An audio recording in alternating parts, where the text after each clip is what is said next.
affect the issues that we've been talking about this morning as well.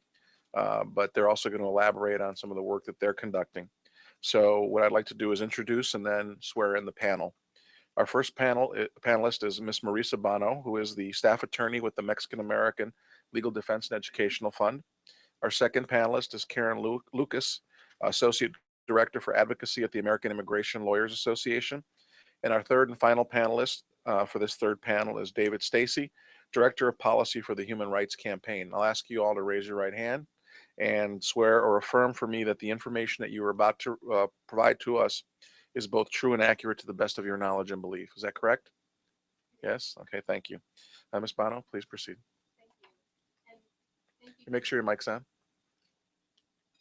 There you go. Is that, can you Yes. hear me? Can you hear me now? Yes. Good afternoon, commissioners. Thank you for inviting MALDEF, the Mexican American Legal Defense and Educational Fund, to provide testimony in this briefing today.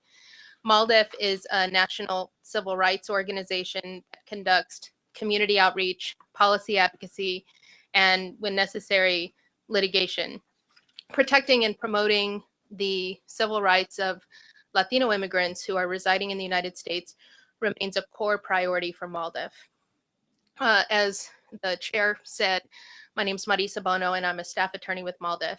And today I'll be focusing specifically on allegations of sexual abuse at the Karnes Family Detention Facility located in Karnes County, Texas. First, I'd like to emphasize that family detention is not the status quo in the United States. It's a relatively new phenomenon that has been fraught with controversy and abuse, as you've heard and will hear more about today. Last July, again, as you've heard, ICE and Customs Enforcement, ICE, Immigrations and Customs Enforcement, reacted to an influx of Central American immigrants at the southern borders by converting pre-existing federal facilities to new family detention centers for women and children under the age of 17. Before that time, there was only one family detention center in the U.S. Today, there are 3, including Karnes. When Karnes opened its doors on August 1st, 2014, Texas attorneys worked to coordinate pro bono services for the women and children who were detained there. And almost immediately, we began receiving complaints about conditions and complaints about sexual abuse at that facility.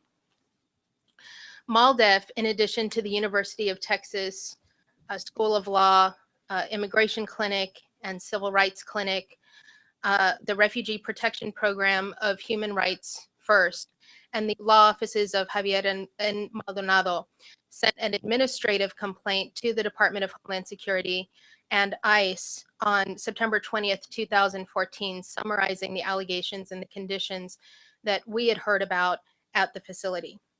The abuse allegations cited in the complaint include the exploitation of vulnerable women by facility guards and staff, such as removing the women from their cells late at night or in early morning hours to engage in sexual conduct in different parts of the facility, and then attempting to cover up the conduct after the fact, calling the detainees novias or girlfriends, and requesting sexual favors in exchange for money and promises of assistance with pending immigration cases, and in some cases even shelter when and if the women were released, and also fondling, groping, and kissing the female detainees in front of other detainees, including children.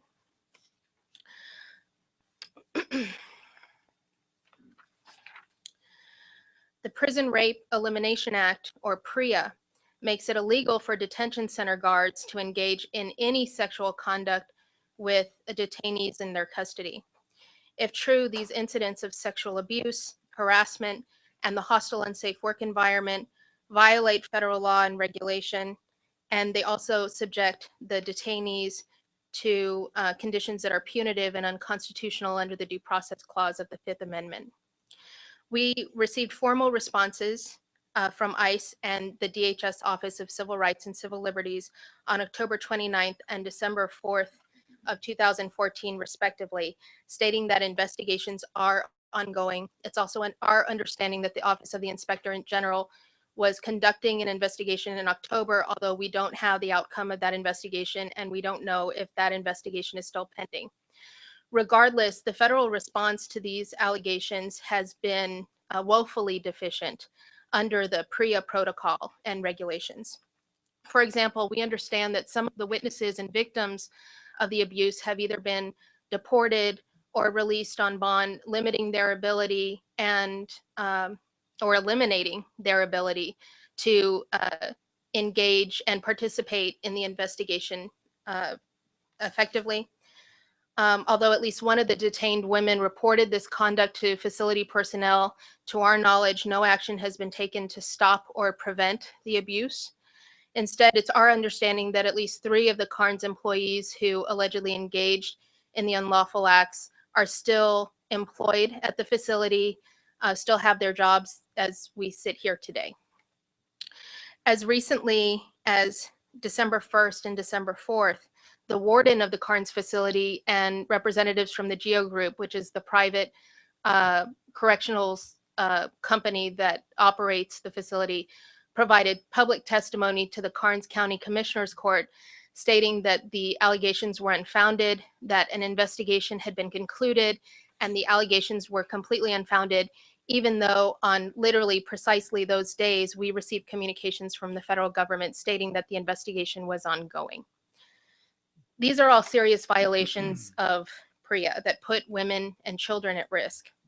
We respectfully request that this commission recommend the proper implementation, supervision, and monitoring of the PREA protocol as detailed in MALDEF's submitted written testimony to this commission. Put simply, this is exactly why family detention doesn't work. At Carnes, the fact that sexual abuse occurred, likely occurred, and is potentially still occurring shows that either a policy is not in place or that it's not being properly supervised, monitored, or implemented. In the rush to detain families, the federal government has failed to protect the health and safety of these women and children. But instead of pausing family detention and figuring out what needs to be done differently and better to ensure the safety of this community, the government has pushed to expand. Thank you for your time today, and I welcome your questions either now or at a later time. We'll do it after everyone's testified. Thank you. Ms. Lucas? Thank you. On behalf of the American Immigration Lawyers Association, I want to thank the Commission for holding this briefing and for inviting us to speak.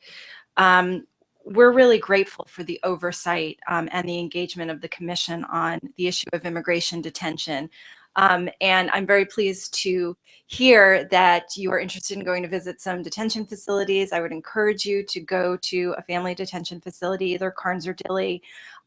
We have practitioners, AILA volunteer members who are on the ground there and are happy to meet with you and provide you any information that you need.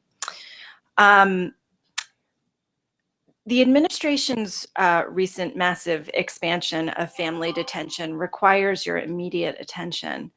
The mass detention of asylum-seeking mothers and their children, many still breastfeeding infants, is a humanitarian disaster that violates fundamental due process rights, as well as the civil rights of hundreds of families who have fled violence from the Northern Triangle region of Central America. By the middle of next year, the administration will be detaining nearly 4,000 children and mothers, a 40-fold increase in the use of detention for families.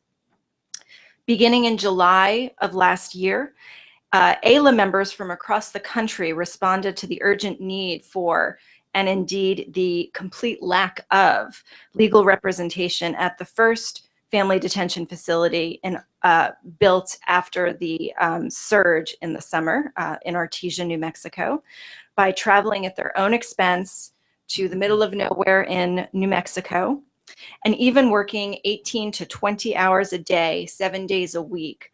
Volunteers were barely able to meet the demand for legal help. And I would just note here that the new detention facility in Dilley is going to have far more detainees than the Artesia facility had. The project, the AILA Immigration the AILA Immigration Council Artesia Pro Bono Project still continues to represent families who had been detained in Artesia and are now being held at Carnes and at Dilley. I only have time to make a few remarks. I hope that I can channel the passion of our volunteer attorneys as well as the pain of their clients. First, I just want to focus really briefly on who these detainees are. The vast majority of the children and mothers who are being held in these family detention facilities are asylum seekers who would qualify for protection under US and international law. That is who they are. We know this because the AILA Immigration Council Project has won 14 out of 15 of their asylum hearings on behalf of these women. We know this because in the first month of Dilley being open on the NGO tour that we took of the facility, 80% of the women who were currently in that facility had already expressed a fear of returning to their home countries. The reality is that family detention incarcerates with policies specially designed to make release as difficult as possible and to make deportation as quick as possible the most vulnerable individuals, children and asylum seekers, who we have a moral and legal obligation to protect. It is also important to note that more than half of the detainees in these family facilities are children. The average age of a child detained at Artesia was just 6.5 years old, and currently there is a 20-day-old child in detention at Berks.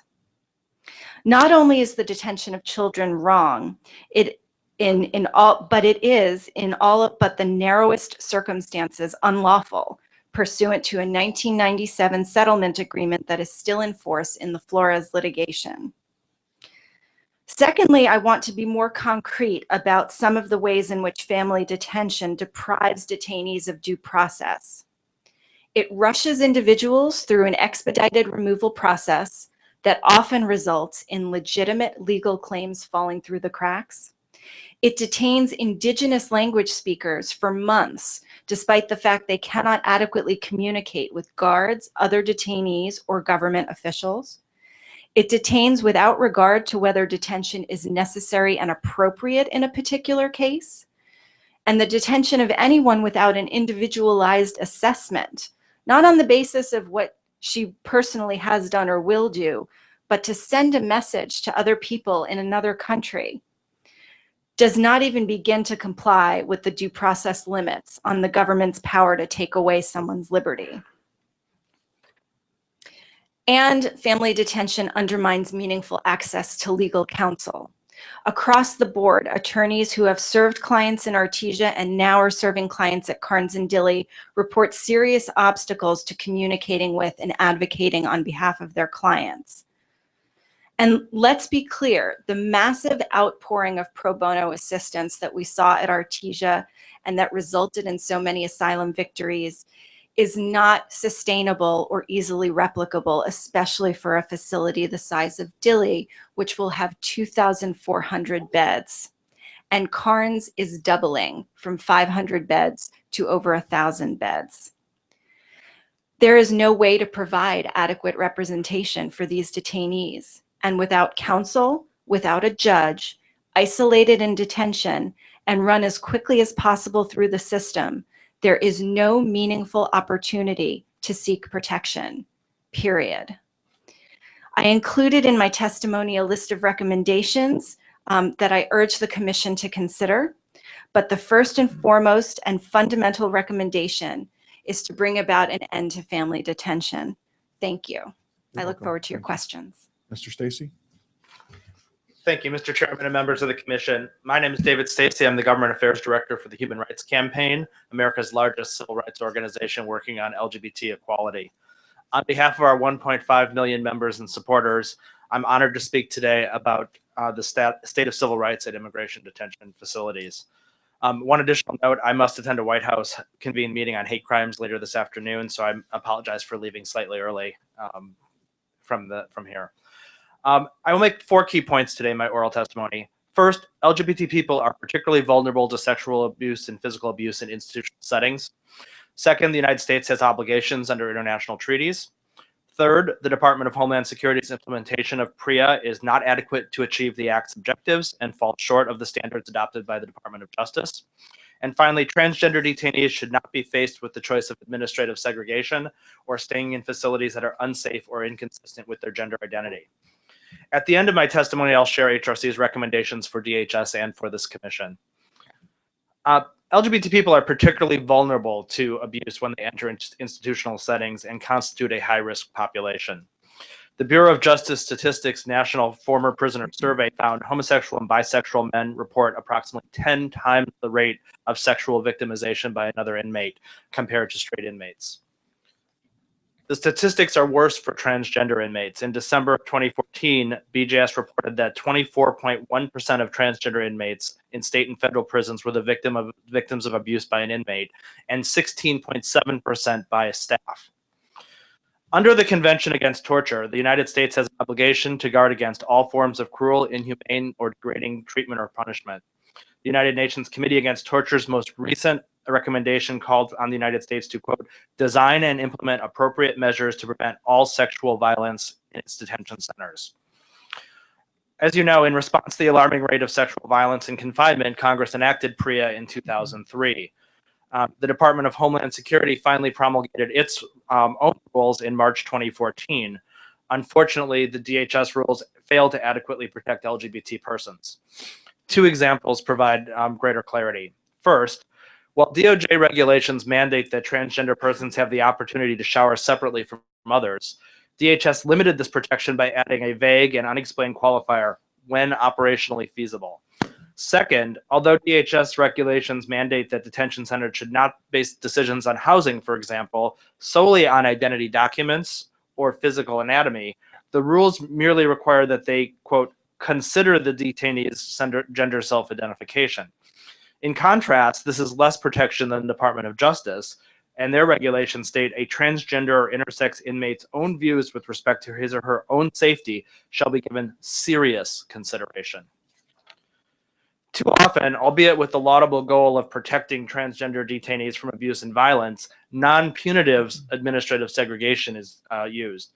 Studies have shown that non-punitive segregation can cause lasting emotional and physical harm. In September 2013, ICE did issue a new directive that segregation of detainees be used as a last resort and not as the norm.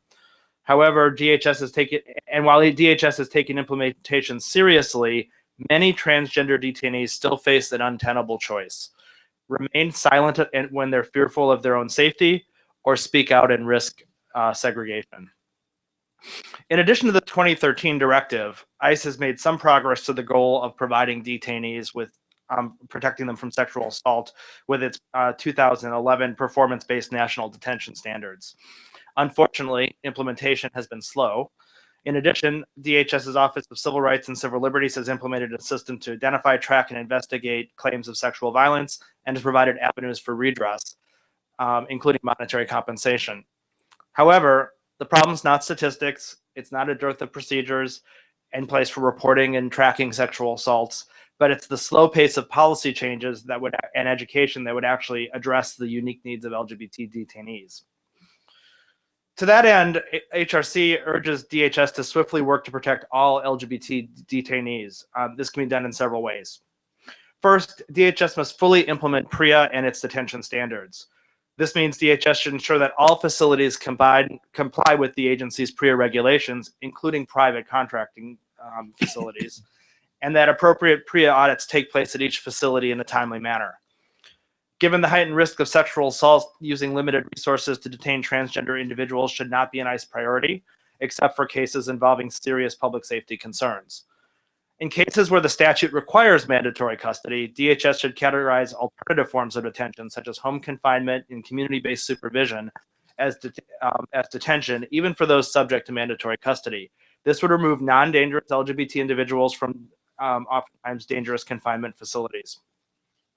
For the Commission, we hope the Commission will use this briefing and additional meetings with DHS if necessary to understand the challenges confronting DHS as the agency works to increase accountability, limit detention, and fully implement PREA.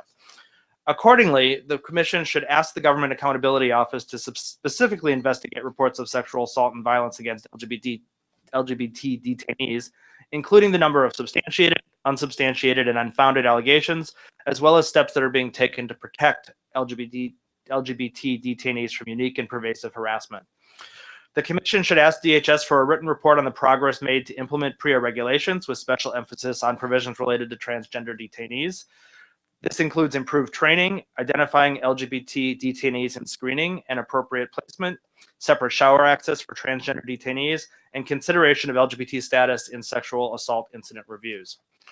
Finally, the Commission should request a written response from DHS on the status of implementing each recommendation from the 2004 GAO report on prevention and detection of sexual assault and abuse in DHS confinement facilities.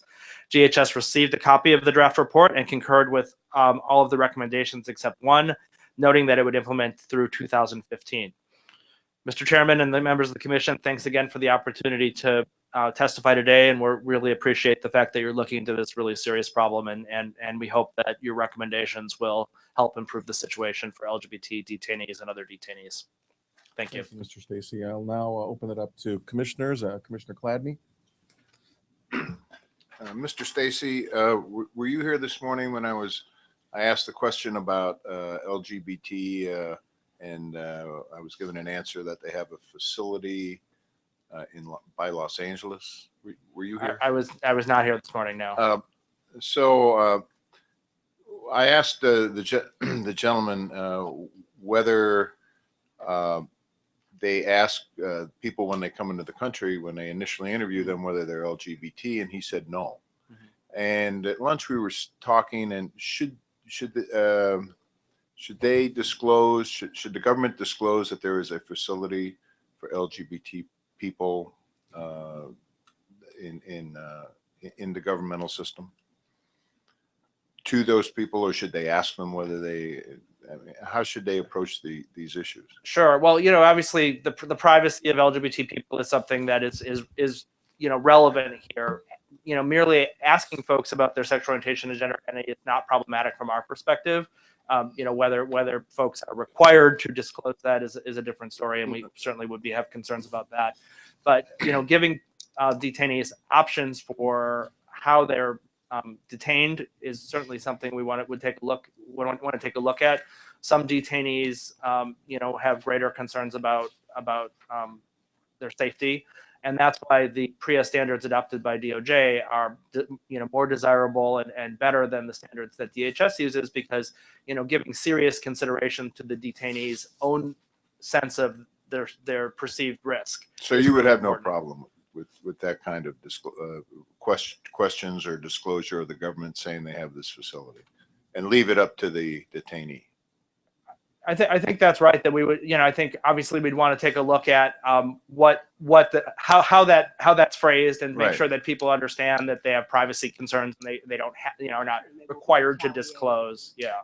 And the statistics you were using were statistics for state and federal prisons, not detention centers, right? Yeah, there are not adequate or any data really around ICE detention centers. And Ms. Bono, how would you change family detention?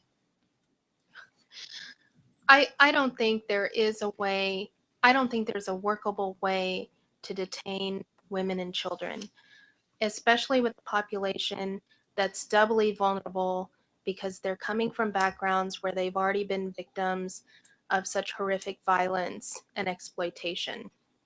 Before the system that's currently in place evolved, women and children who came into this country and had pending immigration cases were often monitored electronically, and that system worked just fine and very appropriately. As Ms. Lucas said, these women are currently being detained without any consideration as to whether or not they pose a threat to the community and whether or not they pose a flight risk. Right. So you would just use electronics. Is that correct? I think there are much less restrictive alternatives to family-based detention. And what else besides electronics? You said less restrictive stuff. Releasing women on bond and to sponsors in the community until their immigration cases are resolved. And if the women and children have no family in the States, how would they support themselves pending resolution? How would they support themselves? I can't speculate how families would support themselves outside of the detention facilities, but I'm certain after meeting with and speaking with these women and children on the ground, that these mothers would much prefer to be in the community, to have their children in public schools and to be outside of a prison-like setting, than to be detained with their kids. So they would find a way, is what you're saying. They all do. Okay. And Ms. Lucas, one question. Two family facilities, Carnes and Gilley, if we were to choose one to go to, which one would you think would be the best for us to see? Well, I think that would depend on the timing. The Dilley facility is only in temporary structures right now. And so it's not up to capacity yet, and the full structures have not been built. And so I would wait on Dilley until we see what the full new structures would look like. So if you were going to go tomorrow, I would say Carnes. Thank you. Madam Vice Chair. Thank you very much, Mr. Chair. Ms. Lucas, you indicated that there are widely divergent bond amounts set by the immigration judges at Artesia, and you've gone to great lengths giving us examples of specific bond amounts. I know that in the state's court system, as well as in the federal system, the court is often governed by guidelines or recommended bond amounts. Are you aware of whether there are any such guidelines for bonds set by the immigration judges? And if there are not, might that be a way to begin addressing the divergence in bonds? Oh, that's a great question. I actually don't know if there are guidelines. I can find that out for you. Nationally, the immigration judges, the average bond amount was about $5,200. And I mean, even outside of the context of family detention, immigration bonds will greatly vary. I agree that, and as far as guidelines, I would say that the best guidance on appropriate bond amounts is the existing case law, because there is BIA case law on the factors to consider for bond. And so Matter of Patel is a 1970s case that has been the foundation of what is relevant for bond in the immigration context. And that is public safety risk and flight risk. And there's more information. The case law has developed more aspects of both of those things as to, you know, what is appropriate to consider and what isn't. So that is where I would look to. Thank you. Commissioner Achtenberg. Ms. Lucas and perhaps the other two attorneys as well. We heard in the last panel from the representative of the immigration project of the ABA that detainees, I think in specific to the family context, or it may have been detainees in general, and you can correct me as to which one it was, were 6 or 7 times more likely to have their asylum petitions granted if they were represented by counsel. Does that sound familiar? I'm wondering, I recognize, and it has been pointed out a number of times, that because this is a civil proceeding and not a criminal proceeding, albeit a distinction without some significant difference in my own view, but we'll put that aside for a moment.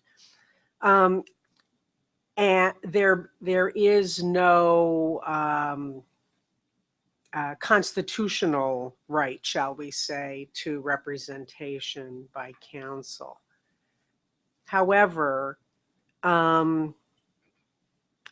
it seems to me that a number of sins could be avoided if somehow we were in a position to see to it that at least families, mothers and children, were somehow provided consistently with legal representation. And I'm wondering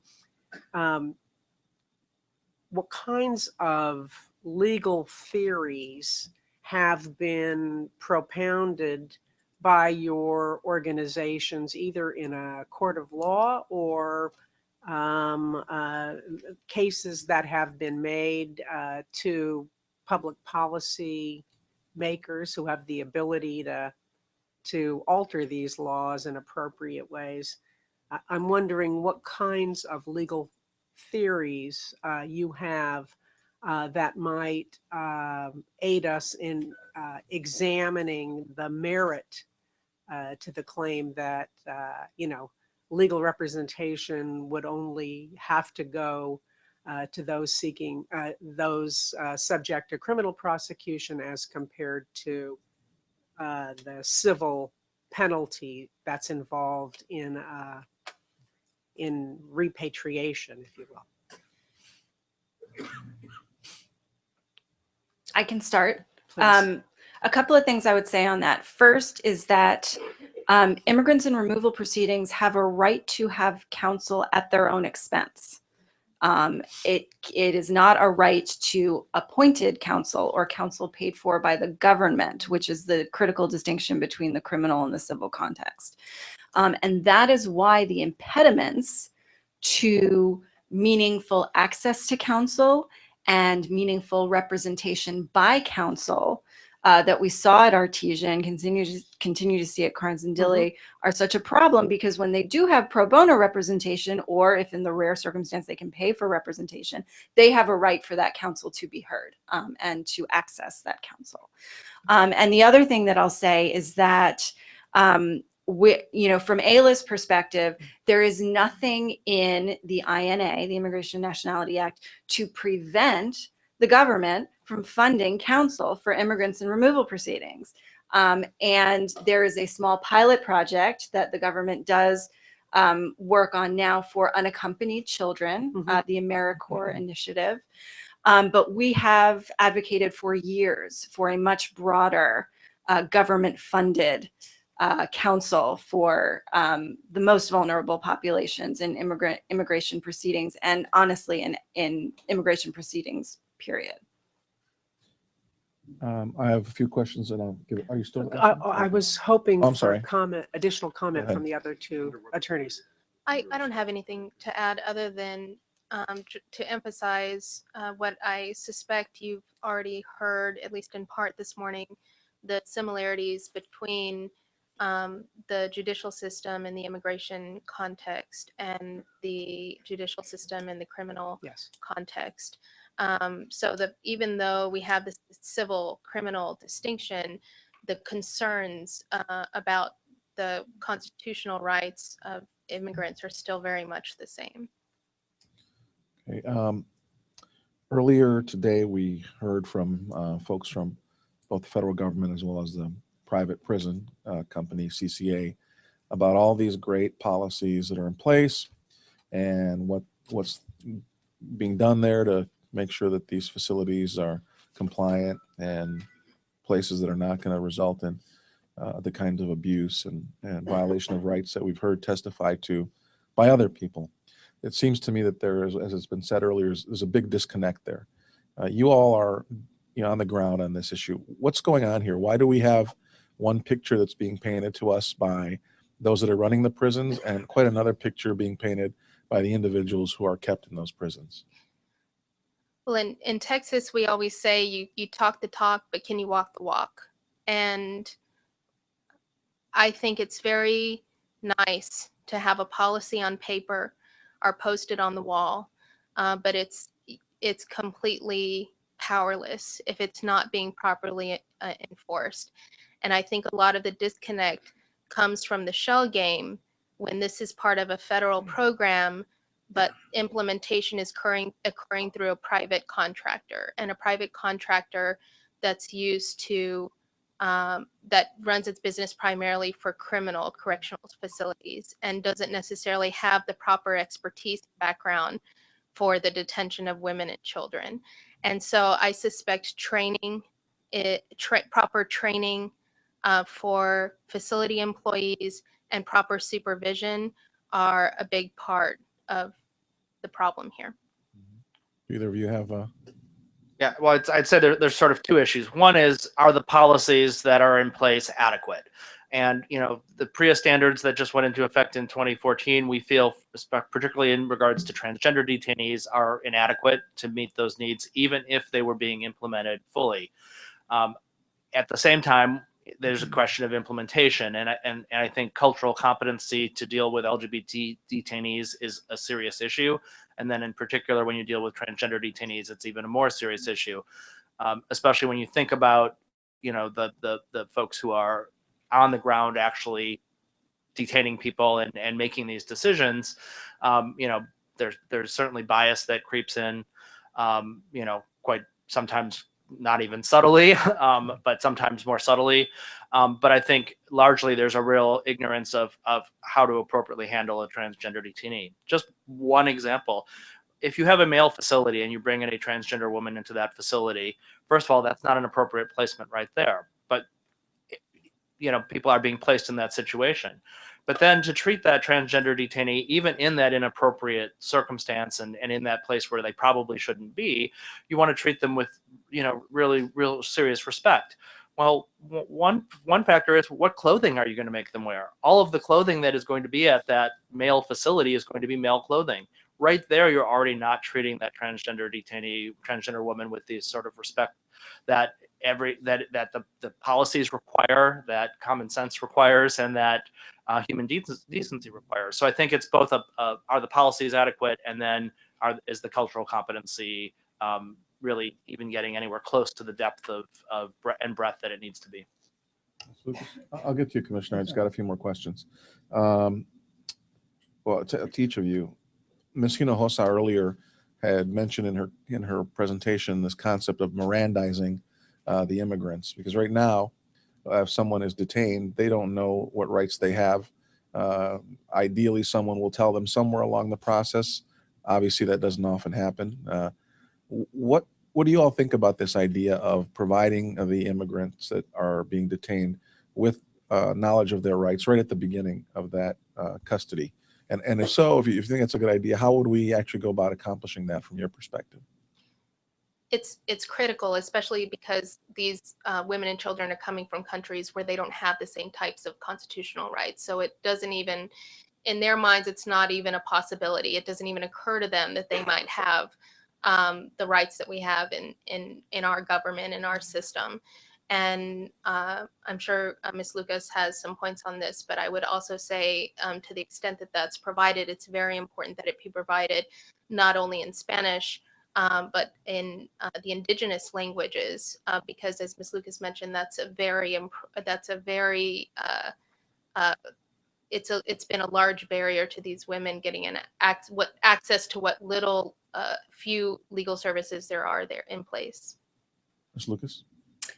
Yes, I would fully agree with that. I think that giving any immigrant in proceedings, at the border, in detention, knowledge of their rights is critically important. And there are some good models for this. Karen Grisey, who testified earlier, talked about the legal orientation program.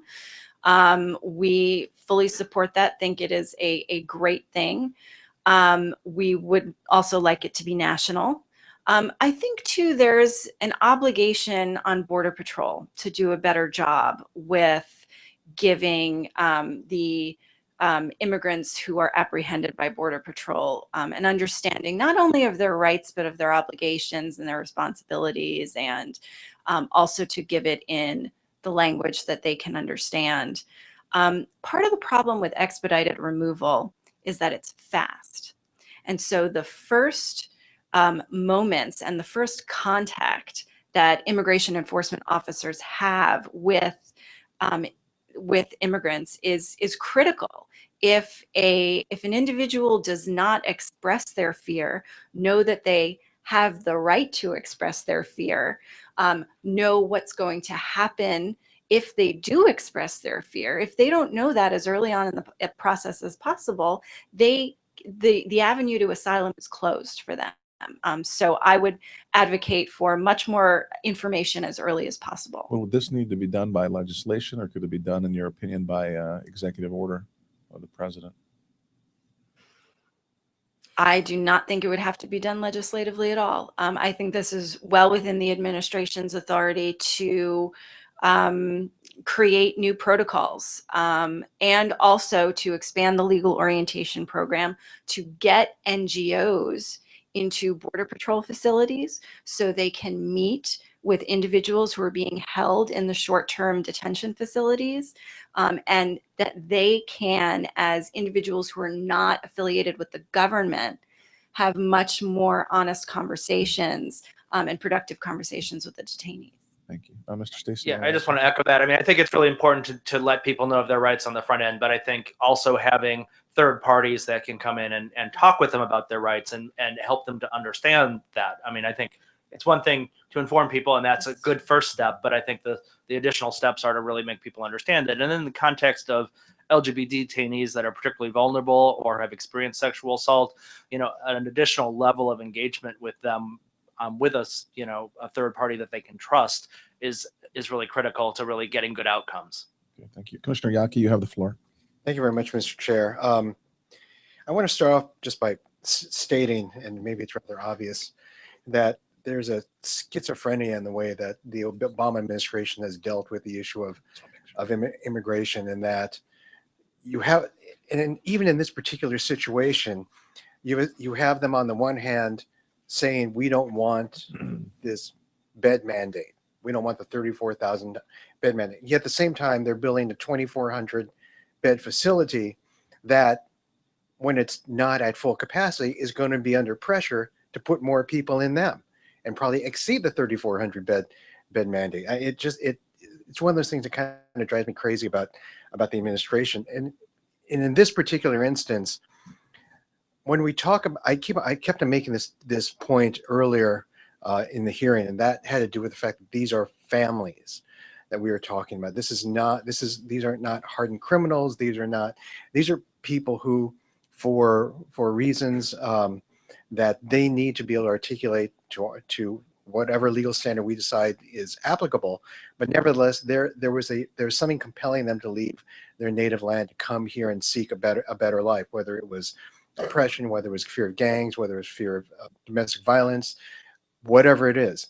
And it bothers me that we have, in many ways, criminalized them from the moment that they walk across our border in a way that we did not do when we were, quote unquote, flooded with refugees from Europe, or quote unquote flooded with refugees from Asia. They were not put in standard issue prison jumpsuits, for example, for their duration of the stay, whether it was at Angel Island or Ellis Island. And I think what the chairman said is very important, and I think it's important for you to articulate to us that if the administration chooses to at least have this interdiction policy for families, they should at least realize that because they are families and there's a different way that we should deal with it, that it should provide other safeguards for these families that perhaps, you hate to single at anything, but for this one, I think it's warranted because of these extraordinary circumstances.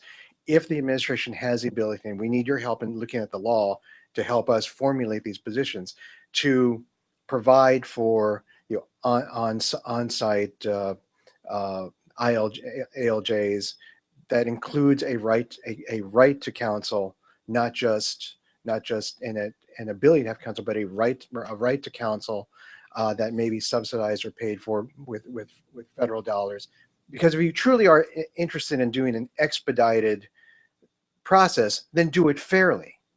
It shouldn't be a one-way expedited process where basically someone looks at you for a couple of days, you come in, you're scared at this person who's in whatever outfit, you're in your orange jumpsuit, and you don't know what has happened to you in the past few weeks or months while you've been waiting, and then your fate is decided. It's got to be a better and even playing field if we're going to be true to those things that in our country we have always been true to in terms of family immigration to these United States. So we need your help in looking at the law and saying the president has the ability through the executive order pen, which he's very fond of right now, to provide these sets of additional protections and safeguards for these families coming across our border. And if you can do that, that would be very, very helpful to us. And I guess that was more of a speech than a question. So, but if you have reaction to it, I would enjoy it. Well, obviously I agree. Our values are expressed in the way that we treat our most vulnerable. And we do have laws in place to deal with populations who fear the threat of persecution in their home countries. And the government is trying to circumvent those laws with an expedited deportation process and a no bond policy for these families. And so one place to start would be to follow the law and to follow the regulations that are in place, which say that discretion must be applied to determine whether or not these women pose a threat to public safety and whether or not they pose a flight risk. And so one place to start is simply to follow the INA provision that's already in place, which says that discretion must be applied. Right now, it's being unilaterally withheld. And so that's one very basic place we can start without creating any new guidelines or laws. I mean, did they issue regulations suspending that for this particular classification of folks who came in, or is this just sort of an unwritten policy that you're seeing applied across the board? It's not a new regulation. It's just a policy that's been created and applied. I take it you folks have probably filed a suit on that, I would assume. Why, yes. Okay. I didn't personally, but yes, there are others who have. So the other thing that I'll say, just a couple of things on that.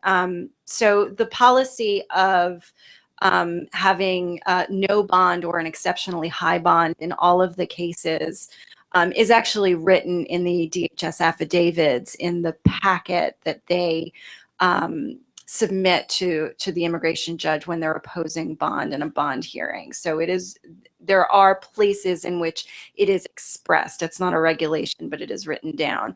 And the other thing is that I take your point about the disconnect between some of what the administration is doing with executive authority and the policy that seems to be in place for families. Yeah, and just to interrupt you just slightly, I mean, I understand that the pressure that the administration is under in these situations, but I just think that they reacted in such a way over to the other side. There's still a way with the wave of the magic pen in the Oval Office to balance it a little bit more. Totally. I mean, I'd rather there not be any at all, but I understand that the politics of the Congress are such that the president's ability to do that is somewhat constrained. But to the extent that he still has that ability, he can make it a fair fight. Absolutely, he can make it a fairer fight. But also, even in the new memoranda that came out of executive action in November, there is a section in the enforcement memo on detention policy and discretion that should be applied with respect to particularly vulnerable populations in detention.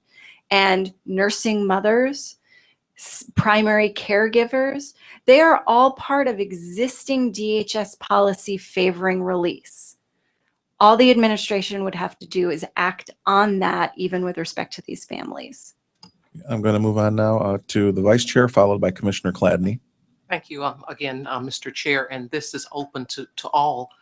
On the issue of the right to counsel of our most vulnerable populations, I was reflecting on the fact that in the civil context, we have throughout this nation a system set up where in children less than 18 years of age that are alleged to be abused, neglected, or dependent, petitions are filed and they are entitled to counsel. And so I'm just wondering if there has been any exploration of that angle. I think an argument could be made that these young people, these families, the children are abused, neglected, or dependent.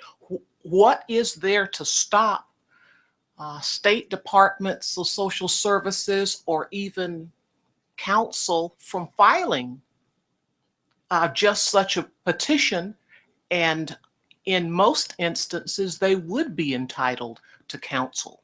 And I was just wondering, has any thought been given to that way of proceeding or that analogy, or is there something that we can learn in that context? At the beginning of this process, when we were looking at some of the conditions that made the environments unsafe and potentially dangerous for children, members of our working group did have conversations with the Texas Department of Health and Public Safety. And the individuals that we spoke with told us that because these women and children were in federal custody, it wasn't really a state issue. But from our perspective, when you look at the state statutes governing licensing and childcare, certainly there are some potential, or there's an area for potential violations here. And again, that's the problem that we have with this shell game. We are talking about a federal custody situation, but these are children who would otherwise be protected by laws that are already in place. And I agree, it's a substantial and disturbing disconnect. And what I would say on that is that there are, and I can't agree more, that there are very strong arguments for government-funded counsel, a right to government-funded counsel in the immigration context. No question, either because of the particular vulnerabilities of the individual or because of the dire consequences of the outcome of immigration proceedings. In the criminal context, there are, of course, very dire consequences to what the outcome of your criminal proceeding is. With deportation proceedings, same thing.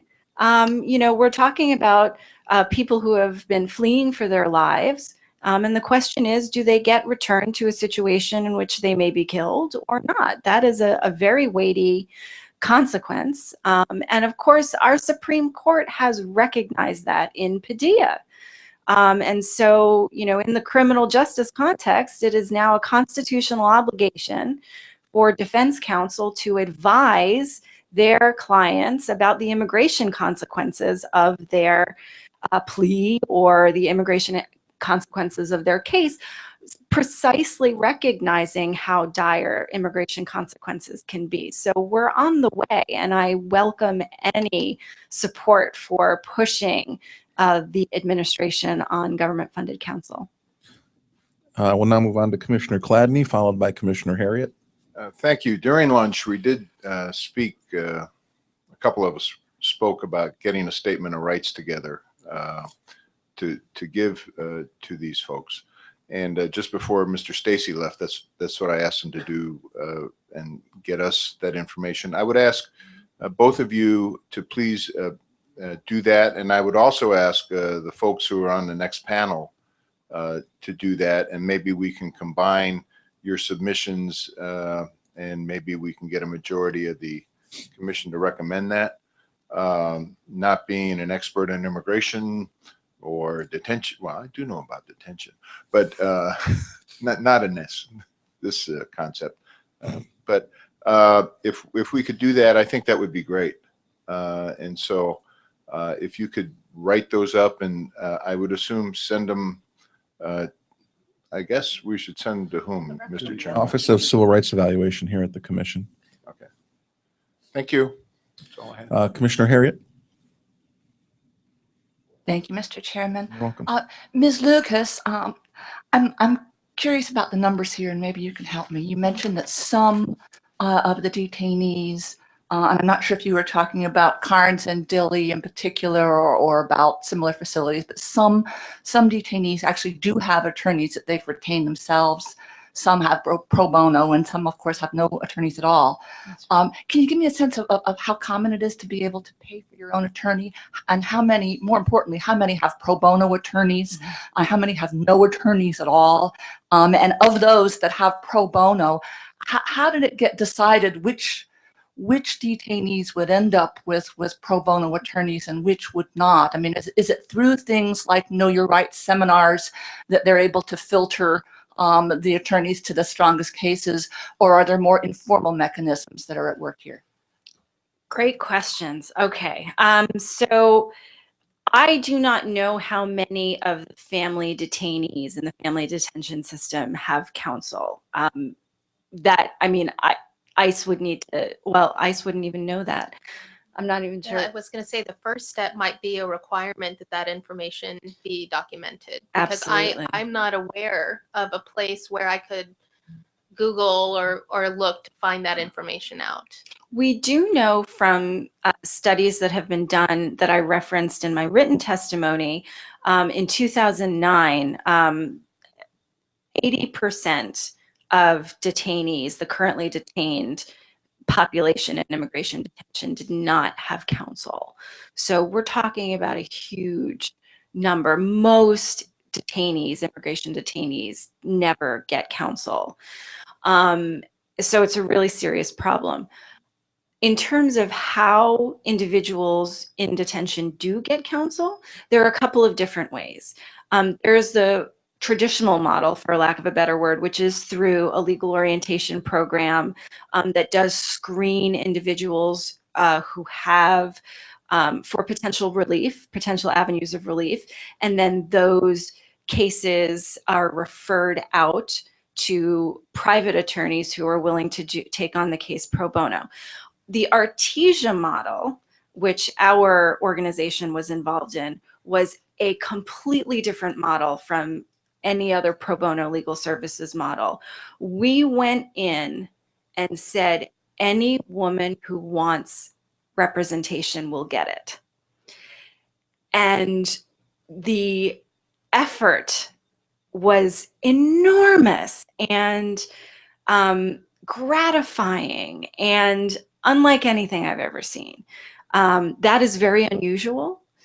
And we had amazing outcomes for the women and children in Artesia.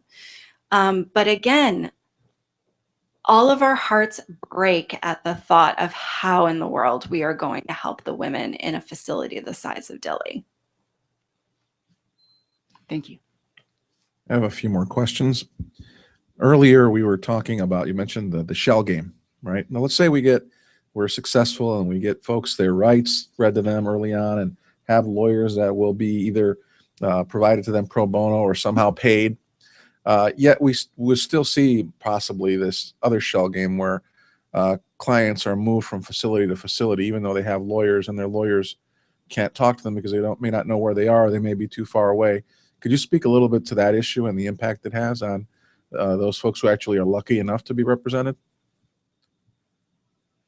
Absolutely, I can start. And I know our attorneys see this outside of the family detention context as well, but in the family detention context, I will say that the closure of Artesia and the movement of currently detained individuals from Artesia to Carnes, and some eventually to Dilley, but mostly initially to Carnes, was completely confusing. Our lead attorney, only got notice of a handful of those transfers before they would happen. And we would get notice on a Friday night of transfers that might happen Saturday morning, might happen Monday, not exactly sure. It took our attorneys a long time to find out where their clients were. And when they got to the facility and were told that they had been released, some of them were still detained, obviously, some of them had been released. But the question with respect to folks who had been released was, on what grounds? Were they ROR'd? Were they paroled? What were they deported? What is the legal circumstance in which they found themselves? It created a great deal of fear for our clients because they did not know how to reach their attorneys to tell them that they were being transferred, or once they were in a new facility, they didn't know how to reach them. And it obviously interferes with the legal representation that we're giving our clients. I know you probably don't know the answer to all the transfer reasons, but do you have any idea why some of those transfers were happening? Well, these particular transfers were happening because they were winding down Artesia. Okay. So they were closing Artesia, and the currently detained population needed to be moved. Some of them had hearings that were scheduled for the weeks during which the transfers were going to be happening, and so we were able to negotiate a pace for those transfers that would allow the individuals to keep their merits hearings. But that took a lot of work, and there was a lot of confusion in that process. How about in the non-Artesia settings outside of the family detention? Do you know of any of those? I know that it is a problem, but I don't have any direct knowledge to speak to it. It's incredibly expensive in the non-family context for an individual to pay for an attorney when their case gets moved out to New York, for example, or Atlanta. And so inevitably that individual is in a situation where they have to seek counsel in their new location. Right. And that not only creates incredible costs, but also potential delays on the case and inefficiencies in the case. You create a rapport and a relationship with your counsel, and all of a sudden you're in the position where you have to start at ground one. It's especially problematic when there are hearings already set or set in a short time period, and that individual is faced with finding new counsel in an incredibly short time period. And what I'm trying to get at here is there unjustified reasons for these people being moved around, making it more difficult for their counsel to represent them? And perhaps another thing we could look at is prohibition on moving individuals who either have counsel or who may be close to a time of an important hearing. Is there any discussion, or have you heard of any initiatives such as that have I think one place to start might be to see if we can find numbers or statistics that talk about why individuals are transferred. Again, I'm not even sure if that information exists, but that definitely would be one place for us to start. Okay. And the last question I'm going to ask, and I'll see if there's anyone else who wants to ask anything. Commissioner Claddy does. We've talked a lot today, both this morning and now, about the things that aren't going right at federal facilities, either that are government run or run by for-profit companies. But what are the things that they're doing right? Are there some best practices out there that you've seen, whether in a particular facility or on a particular issue, that we might want to know about so that we could try to recommend their replication? In 2009, when the Hutto facility was closed in the face of a very controversial lawsuit and public outcry,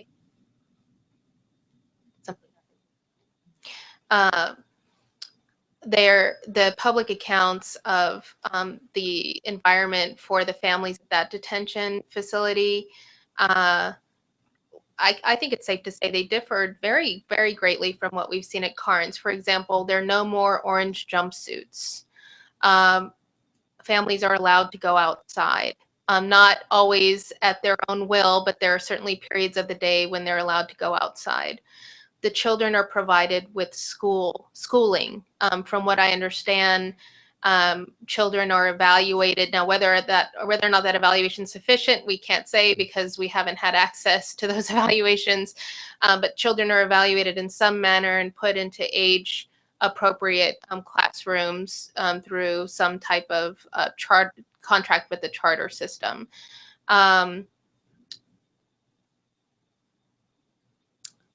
There are toys.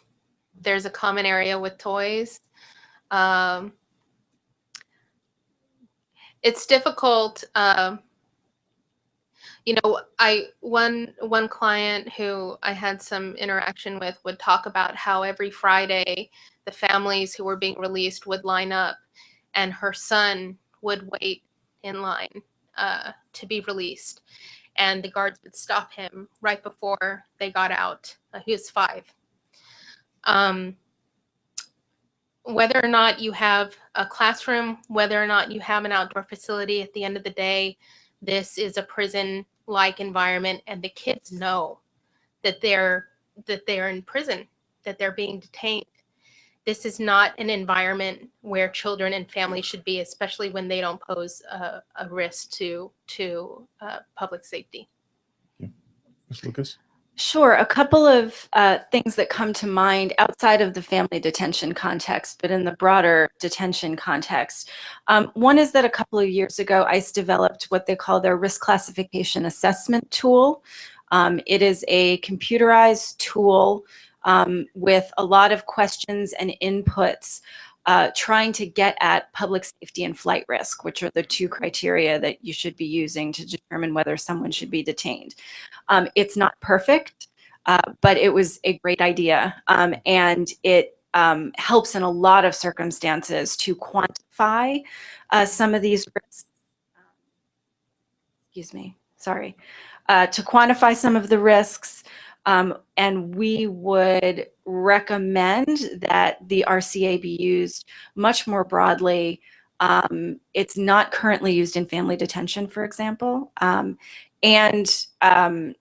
Unfortunately, in the RCA, it cuts out the 60% of the currently detained population that is under what ICE considers to be mandatory detention. So we would recommend changing the RCA to help those folks. And the other thing that I can think in terms of best practices that might be helpful for you to look at is not necessarily in the ICE context, but in the broader civil pretrial confinement world. There's a lot of best practices in law enforcement with respect to alternatives of detention. And we have been urging ICE to look at those best practices and use a much more robust alternatives to detention program. Thank you. Commissioner Cladney, I think you'll have the last question. Thank you very much, Mr. Chairman. I think Ms. Bono just said about we don't know if they're evaluating the children right because we can't get the information. And so my question is obvious, and I think it's a question that the answer is obvious. Should we recommend that the ICE and the government release compliance records to the public, or make them more transparent? Yes, absolutely. There's a lot of data and information about how detainees are treated, and even just basic information about when and how they are detained. That it would be wonderful if the commission were to weigh in on that and make the recommendation that those be made public. You agree with that, Ms. Bono? Yes, our experience is when we send requests under FOIA, it can take many months, sometimes up to a year, to get anything that even looks remotely close to complete records, if we're lucky enough to get that. And the delay, of course, is what's critical here because of the expedited removal process. By the time we get information that we can act or move on, a lot of families have already been cycled through the process. Ms. Lucas, my final question, Mr. Chairman. Final. Okay. Commissioner, when you were responding to, at least I'm not making a speech, when you were responding to Commissioner Harriet's question about no one knows why, who, what, when, where, how you get a pro bono counsel or whatever, then you said 80% do not have counsel. You said your project at one time gave everybody representation at Carnes. I believe that was the quote. During that period of time, what was your success rate and failure rate in terms of detention and in staying in the United States? Great question. So what I said was it was at Artesia, it was not at Carnes, Oh, I'm sorry. and we did not represent every woman. We said that we would represent at whatever stage of the proceeding they needed, anyone who wanted representation, anyone who sought representation. That would be all. So there were many people at Artesia who didn't have counsel, and I don't know who they are because our project didn't interact with them. So there's a sort of blind spot in my knowledge about those people in Artesia. What I will say is that 15 of our Artesia cases have gone to the final merits stage in their asylum or related relief. This is the make or break moment. Do you get asylum or do you not get asylum? And we won 14 out of the 15 so far. So we have a very high success rate. But I think what it speaks to, quite frankly, is the importance of counsel, but also the truth of the violence that these women are facing back home. Thank you very much. I want to thank both of you for your testimony, and in absentia, Mr. Stacy. And before I call on panel 3, I just want to take a point of personal privilege and say it's really good to see Ms. Bono here. She graduated from my law school many years after I did, but was one of the scholarship recipients for our Juan Tienda Scholarship, and I'm very proud of what you're doing. So thank you. Thank you, Chairman. Thanks. Now we'll ask panel 4 to make your way up here as panel 3 departs.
Most of you have been here all day. The system of warning lights.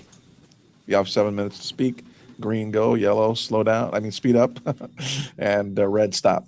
So before we proceed, I want to introduce each of our panelists. Our first panelist is Carl Takei, staff attorney for the American Civil Liberties Union here, representing the ACLU. Our second panelist is Mr. Bob Leibel, executive director of Grassroots Leadership. And our third and final panelist is a dear friend from Chicago, Mary Meg McCarthy, executive director of Heartland Alliance's National Immigrant Justice Center. I'll ask the three of you to raise your right hand and be sworn that you affirm that the information that you are about to provide to us is true and accurate to the best of your knowledge and belief. Is that correct? Yes. Okay, good. Mr. Takei? Good afternoon, and thank you, Mr. Chairman and members of the Commission. ICE Detention is a sprawling network of 34,000 detention beds in approximately 250 facilities, which are composed of federal facilities, county jails, and private prisons. Immigration detention is intended to be civil and non-punitive. Its purpose is not to punish, but simply to secure appearance at immigration proceedings and transport for removal when applicable. In practice, however, ICE detention facilities overwhelmingly consist of jails and jail-like facilities. Almost half of ICE detainees are literally kept in jails. Although my remarks today focus on ICE detention, my written statement also addresses the short-term custody facilities, often referred to as hileras, operated by Customs and Border Protection. CBP has a serious need for greater accountability. The scale of its short-term detention system is unknown. The standards governing conditions are not public, and oversight authority within the agency is unclear.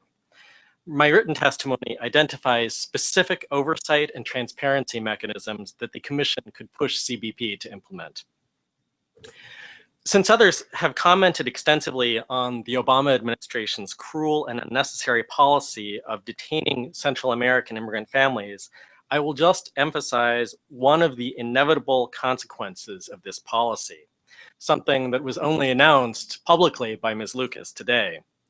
Next week, a baby girl in an ICE family detention facility will turn 1 month old. She and her mother have been in Homeland Security custody since she was 11 days old. The administration's decision to massively expand the detention of immigrant families with children means many more newborns, toddlers, and young children will experience milestones like this while incarcerated. The Commission can play an important role by calling for an end to these family detention policies. When ICE does not implement its detention reform initiatives consistently or across all of its facilities, there are profound human consequences. Sexual abuse, for example, is far too common. In 2013, the GAO found that detained individuals face severe challenges in reporting sexual abuse. And although DHS did issue regulations to implement PREA in 2014, they set no deadline for implementation at almost half of all ICE facilities, all ICE detention beds. The Commission can use its power to push ICE to both swiftly implement the PREA rule across the board and cancel contracts that fail to comply. Just inserting PREA language into facility contracts isn't enough, though.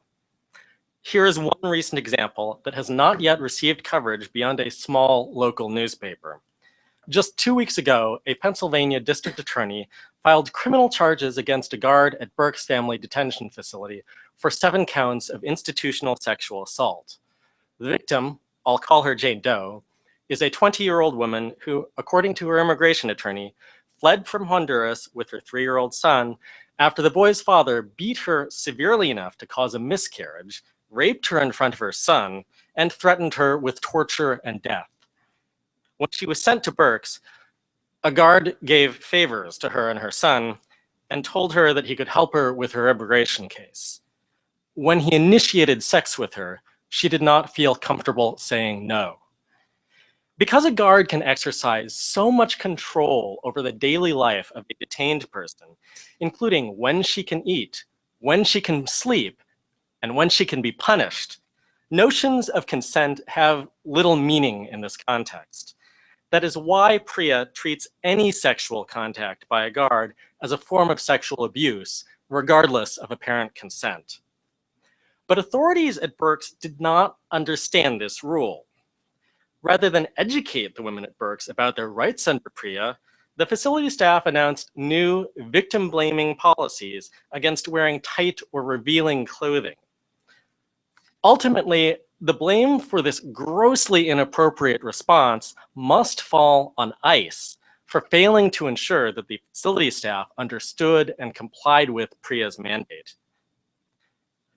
Now, ICE deserves credit for implementing and developing the 2011 performance-based national detention standards, which Mr. Landy described earlier. These represent major advances over ICE's prior detention standards. The pace of implementation, however, has been disappointing. In October of 2014, the GAO found that almost half of ICE's detention beds, which constitute 85% of the facilities that ICE relies on, are not held to these standards. On both PREA and the 2011 standards, the Commission can investigate what implementation work ICE has done and make recommendations for a firm deadline for completion. Finally, I wish to register the ACLU's concern about the widespread use of solitary confinement in ICE detention. In 2013, ICE took a laudable and important step by issuing a new segregation policy directive. The key question, however, is whether that policy directive is working as contemplated and whether ICE is using the information that it now collects under the directive to reduce the use of this inhumane practice? That remains unanswered. ICE has not made any information publicly available that would allow us to evaluate the agency's progress in implementing the directive.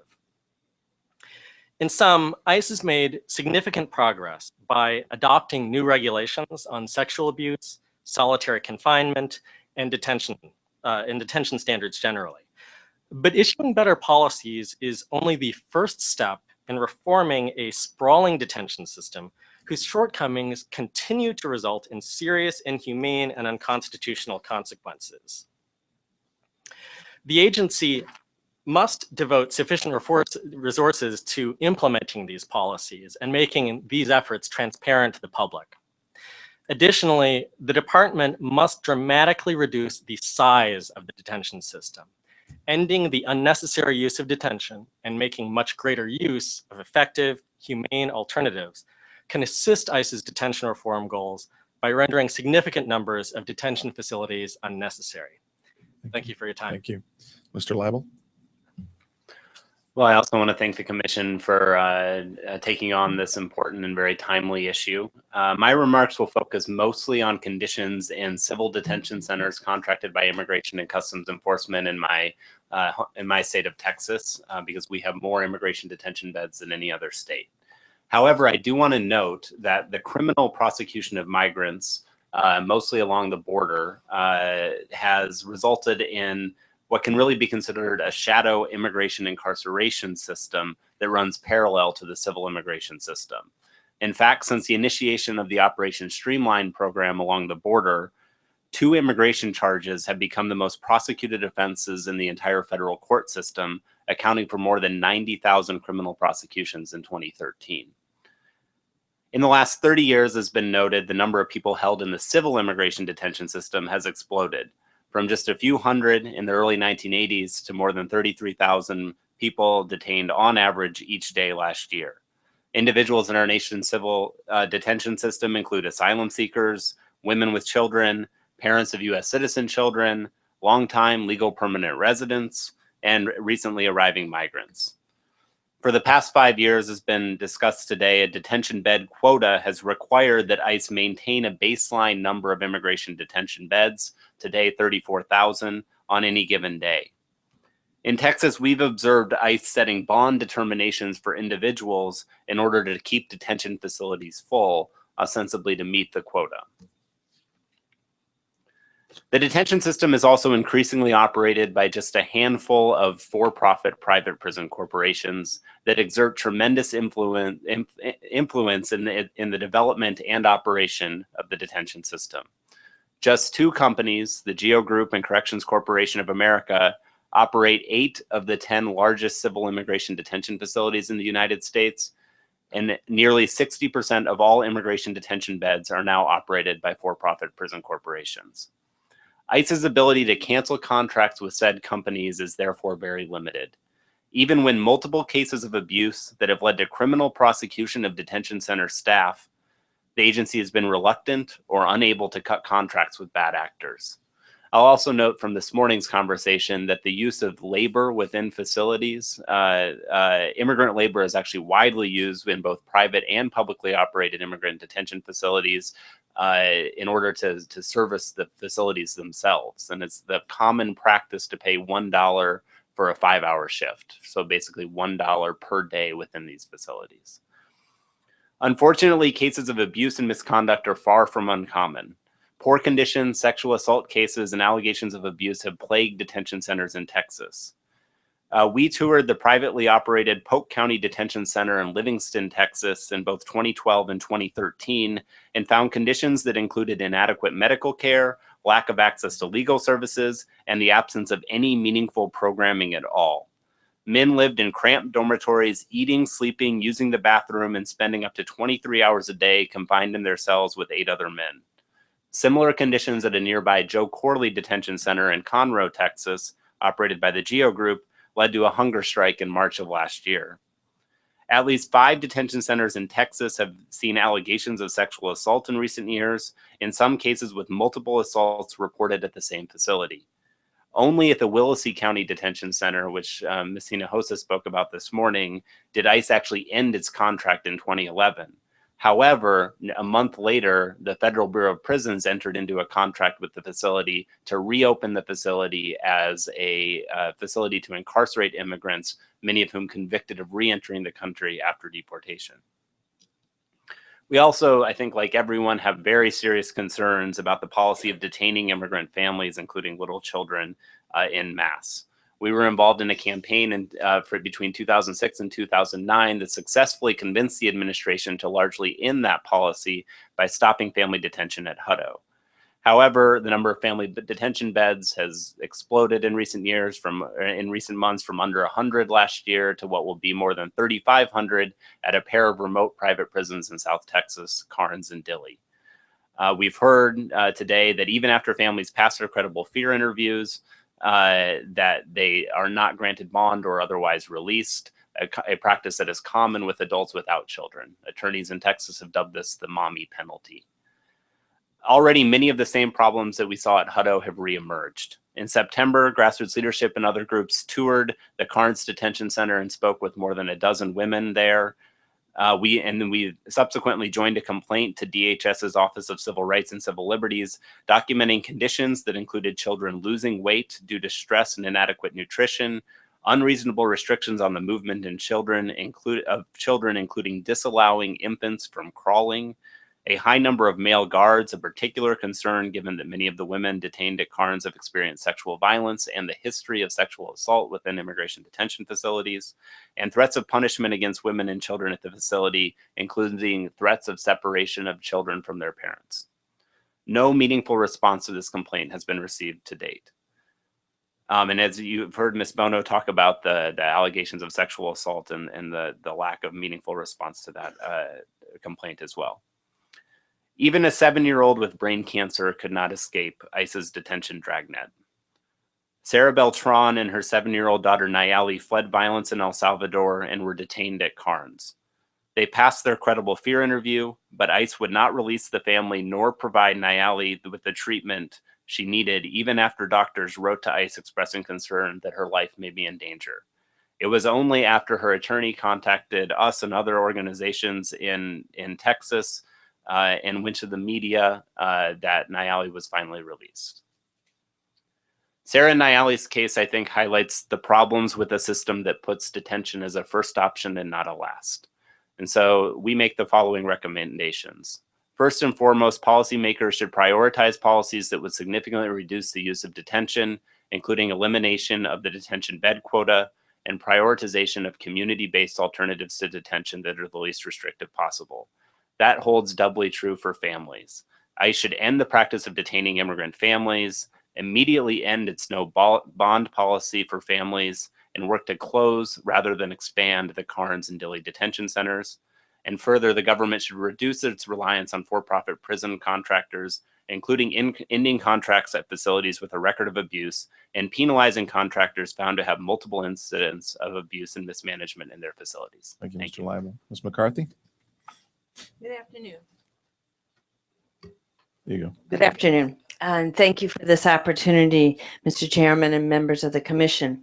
I want to just tell you briefly a little bit about our organization, which makes us somewhat unique. We represent approximately 10,000 immigrants, refugees, and asylum seekers in our office. We have an office in Illinois, Indiana, and one in DC. Our direct representation is what informs our advocacy and our impact litigation. My testimony, written testimony, includes a number of case examples, which is experiences that we've had in representing individuals, including survivors of human trafficking who are detained. Earlier this morning, there was reference to some complaints that we've filed with the Office of Civil Rights and Civil Liberties. Since 2011, we have filed 3 complaints, the most recent one in November of 2014. We have yet to receive any response from the Office of Civil Rights and Civil Liberties regarding those complaints. The first one was regarding treatment of LGBTs in immigrant detention.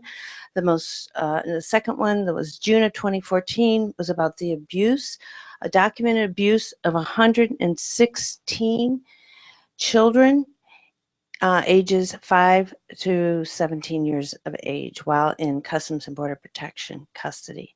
And the most recent one was November 2014 regarding the failure of the screening process at the border to adequately ensure that those individuals who are eligible to apply for protection have that opportunity.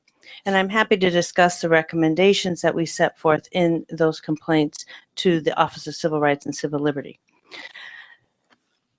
But what I'd like to focus my comments on tonight is my colleagues today, my fellow panelists, have really provided an excellent detailed portrait of the current immigration detention system, including the critical legal and civil rights concerns regarding lack of access to counsel, lack of mental and medical health care, and other civil rights challenges.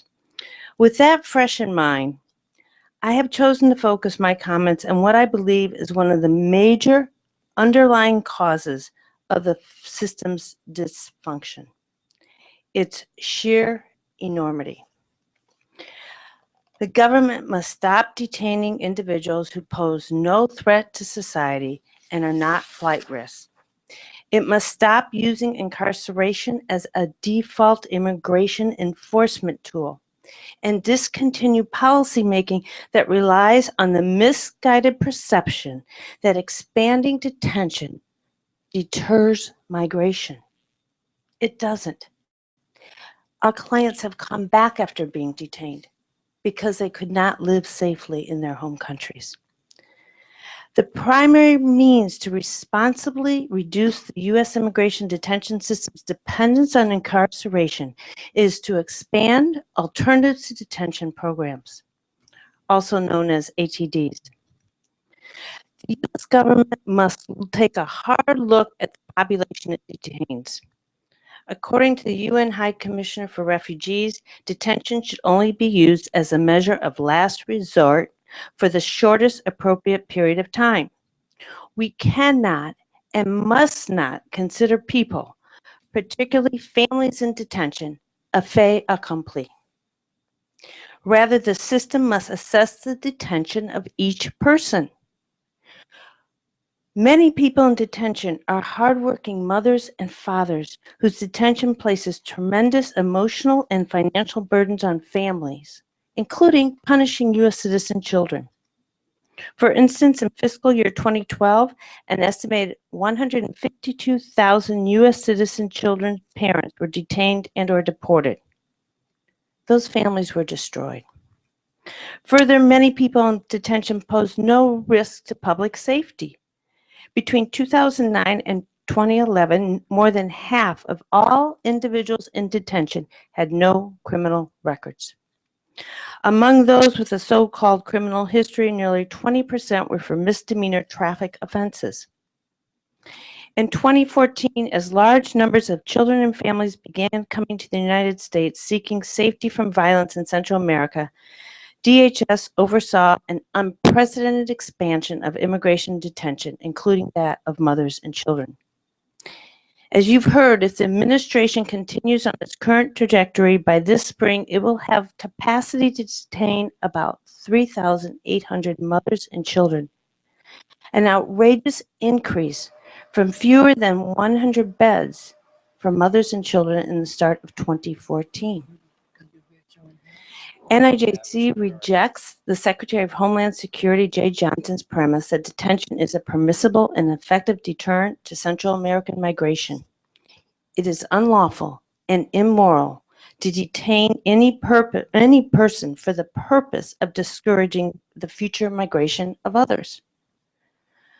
Moreover, as we have observed among the thousands of children and adult asylum seekers we have screened in the past year, the practice fails to deter. DHS should jettison political expedience as a basis for making detention decisions and instead base custody on whether individuals pose threats to public safety or flight risk. Release on bond, recognizance, or other alternatives to detention, such as orders of supervision, case management services, or ankle monitors, enables individuals and families to live in environments where they can begin to heal and connect with legal and mental health services. For more than a decade, we have advocated to reduce the unnecessary detention of non-citizens, working directly with the Department of Homeland Security to develop a risk assessment tool. However, as recently reported by the UN High Commissioner for Refugees, the agency warned that while the risk assessment tool is an improvement on what has generally been a detain first, ask later policy, the tool is based on mathematical calculations. Risks become a bureaucratic tick box exercise, and many lead only to artificial individual assessments rather than real ones. It appears heavily weighted in favor of detention. As a nation, we must restore due process. We spend $1.44 billion annually detaining people. We could do better. Thank you, Ms. McCarthy. We'll open it up for questions. Again, I'll sort of lead off and then I'll look to my colleagues to go next. Mr. Takei, during the break in one of the panels, you mentioned to me that you had some comments about Mr. Corney of CCA's, Mr. Conroy of CCA's comments in response to my question about prison labor. Could you elaborate on that, please? Yeah, so I was struck by how carefully worded Mr. Conroy's response was. He told you that CCA does not use detainee labor for outside contractors in ICE detention. But as Mr. Leibel just pointed out, there are tens of thousands of people every day in, every year in ICE detention facilities who are working to mop the floors, cook the food, clean the toilets, basically all of the work that is required to keep the facility running for about $1 a day.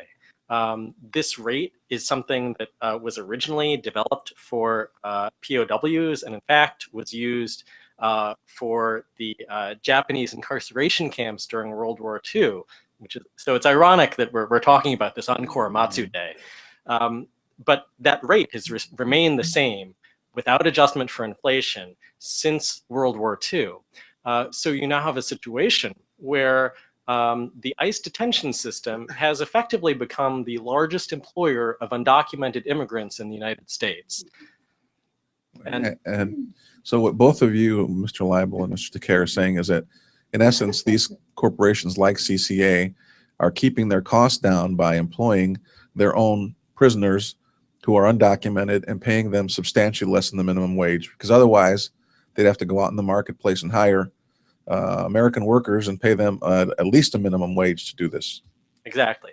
And there are benefits when you have a person in detention. It is an excruciatingly boring experience if it's a safe facility. Otherwise, it's a terrifying experience. But in a safe, well-run facility, you actually need to have something for people to do while they're there to fill the days. So it's valuable to have some sort of labor program, but it shouldn't be a labor exploitation program. If you're going to put people to work inside detention, they need to be paid a fair wage.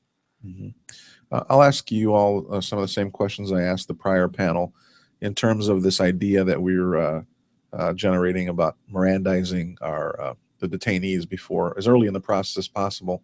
What are your thoughts on that and how it could be best affected?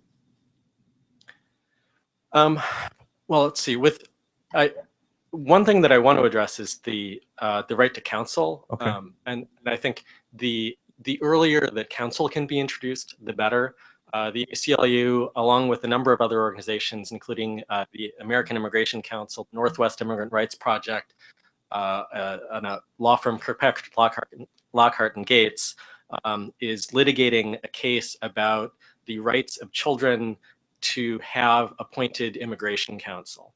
But so that's attacking the part of the problem where it is the most Kafkaesque. But the other issue is ensuring that people have counsel at the earliest stage of the process possible, that I think is probably the best way to ensure that people's rights are protected. Yeah, I would agree. And I think even from the study we did regarding border screenings that was discussed earlier today with the Customs and Border Protection Officer, at that moment it's critical. And I think Karen mentioned this in terms of the expedited removal process. People move very quickly in and out. And that's what they tried to do in Artesia with the mothers and children. And before there were attorneys there, they were moving and deporting hundreds of people. So I think it's really important at that very first instance when someone encounters law enforcement that they have access to counsel or at least information regarding their legal rights. And I think it's more than just a pamphlet because you don't know if they speak the language or they understand the language. As has been said a few times today, we have seen so many more children with indigenous languages coming into the system. And so you can't just hand a child from Guatemala a Spanish Know Your Rights booklet. That is insufficient. And a child's going to have a very hard time understanding.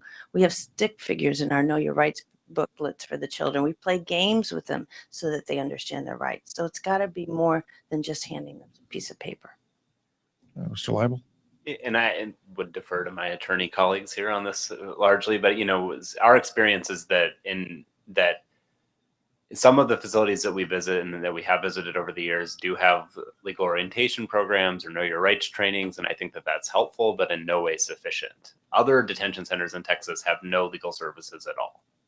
The Polk County facility that we visited, no NGO, no pro bono law firm, no law school. No one had been in that facility in 18 months when we went in there. So people were getting no legal orientation, no legal services at all. When asked if they'd seen the video that ICE shows, the sort of the legal orientation video that they show upon sort of entrance into the facility, some of the guys we visited remembered it, but most of them were kind of like, yeah, I don't know. That was just one of those things that they showed us. So again, I think the legal orientation programs and Know Your Rights trainings are something. They're nowhere near sufficient, and some of those facilities don't even have those. And I'll also add this, it's not just the ICE facilities. Typically, if you're apprehended near the border, you end up in a CBP hilera first. And these hileras, the physical outlet layout varies quite widely, but typically they're congregate cells. They very rarely have a telephone that is immediately accessible to the detainees, which causes problems both with even telephoning some sort of legal helpline, and also if they are facing any sort of sexual abuse situation, to be able to contact anybody without the assistance of a guard. Okay. Before I turn it over to Commissioner Yaki, any best practices that you all have seen out there in a particular facility or on a type of issue that you could share with us that could be recommended for replication? The solitary confinement policy directive that ICE issued in 2013 is a very good policy. It's one of the few times that when it was announced, the ACLU simply applauded it and did not pair that with a critique. That is amazing. And as I said, the key challenge is implementing it across the board and making sure that they are transparent about what's going on with that implementation, because that information has not been distributed in any way. I want to talk about best practices in terms of the alternative detention program. I think one of the questions raised is, well, where are these mothers and children going to go? And we've seen in Chicago and other parts of the country where they have created homes. The Sisters of Mercy have really been at the forefront of this in terms of providing residential facilities really from the community to help women and children and men, for that matter, who are released from detention. So I think their alternatives to detention programs can function, and that there are some best practices in terms of case management systems and support for these individuals while they're going through the immigration court system. So I think we've got a lot of resources that don't require best practices in detention. I would add one other piece too, which is Sisters of Mercy. They fought long and hard to get into the detention facilities, county jails in the Midwest to do pastoral care services.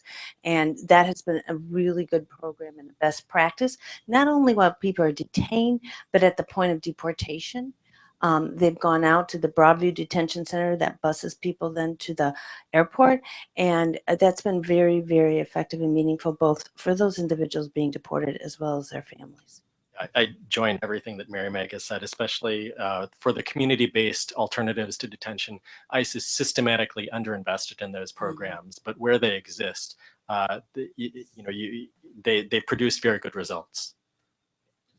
Mr. Leibel? I would just concur with that. And if you come to Texas, we'll show you some terrific immigrant shelters. Okay, great. Commissioner Yaki, you have the floor. Thank you very much, Mr. Chair. Just to follow up on that, there's some data points that I think would be helpful to the commission in developing this further. I think about our experience in California and moving away toward incarcerating, nonviolent offenders, and how much the economics of that really worked in terms of persuading people to come on board from all parts of the political spectrum. And I think it's important if you can help us develop, if you have the ability to do so, quantifying some of the dollars involved here versus in terms of the cost of currently of incarceration, essentially. I mean, that's what it is. It's incarceration of these individuals versus a cost of administrative parole, of ankle monitor release, show up rates in terms of coming to a court hearing, and I was going to say, and then looking at that, seeing if, and I imagine the delta on that would be pretty big, and then sort of within that delta, how much of that could go towards providing represented counsel for these folks in order to as I said, becoming a fairer fight. And I think that, again, this is my basic feeling is that Americans are fair and they understand when people are fleeing something that's horrible, that they should have a right to a fair hearing. I think if we can put it in terms of dollars in some ways to do this, I think that would help us make that argument to a broader audience. The other issue would be whether or not they should be eligible for work permits on release as well, because it's one thing to say, okay, I'm going to be living on parole. It's another thing to say, and figure out what you're going to do. How much would that cost? How much would that benefit a community? Those kinds of things. And I do want to make this one point. GEO and CCA don't use that inmate labor on their own. It is permitted by ICE. I mean, I just want to say that it is permitted by ICE. It's part of their cost reduction, I believe, in terms of how they make these contracts.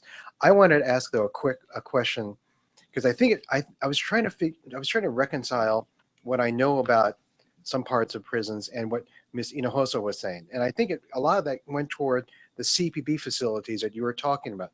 Can you elaborate on them more about the ad hoc nature, how they're spread out, and whether or not there are any adequate standards to govern them, and how we can influence that? Well, first I'll address the facts and figures. First, I'll address the facts and figures for the alternatives to detention, depending on what exactly those alternatives consist on, range from 17 cents per day to $17 per day per person. Detention for adult ICE detention is upwards of $160 per person per day. Family detention is between $250 and $300 per person per day. So if we took the detained population and instead had them on alternatives detention while their cases are moving forward, that would be a substantial cost savings. For turning to CBP and the hileras, we don't know how many hileras there are. It's a system that has been subject to almost no public disclosure. In some cases, ACLU attorneys have been able to visit individual hilera sites and see what's inside. Some other NGOs have been able to do the same thing. But nobody outside of CBP has a very good sense of even how big the system is. These facilities are generally intended for short-term detention. They're not supposed to be used for over 72 hours. In practice, though, people have ended up being there for days, weeks, and there's again very little public disclosure from CBP about even a simple figure like the average length of stay. they're called hileras because one of the most consistent complaints about them is that they feel like ice boxes inside for the detainees. The temperatures are kept very cold. And so especially for people who have just come from a desert crossing, they're wearing shorts, short sleeve shirts. They are then put on what's often a concrete bench inside of a cell. And they become very, very cold. There are horrible stories about siblings who have crossed the desert and then are just hugging each other for warmth because they're so cold inside the hilera. Is there a way that you could give us a list of questions about the e-letters that we could send to CPB? Yeah. Thank you. And I just would like to add two other thoughts on that. I think we've all talked about these statistics and numbers. Like you said, I think there's a very powerful economic argument. But I just feel like no one's listening. And I'm not sure if we need a different messenger on that. And the commission might be one of those messengers, but it might also be valuable for the commission to think of engaging in a university or an academic institution that looks at those economic numbers, because it's powerful when you think of how much money, taxpayer money, we're throwing away to incarcerate mothers and children when they're not a threat to the community. They're not a flight risk. And then the second point I wanted to make too about CBP is I think your question and Carl's answer really reflects the invisibility of the system. And it begins with CBP. And if you don't get in there, and if there's no one there monitoring or any oversight, then you don't know how long these children are being detained. You don't know if they're violating the law. It's only when the children come out and you talk to them that you're like, oh my gosh, how many more children have gone through these experiences? So I think, through our work with these children and this complaint, we just thought, there are so many other people who are getting caught in this system. So I think one of the points recommendations I would make to the commission is to ask for data and have that data reported to you and to Congress on a regular basis. Actually, I don't know if Ms. French from OCRE is in the room yet. She was here earlier. But let's just make a note that we ask our civil rights analyst. Was she here earlier? Yeah, she was.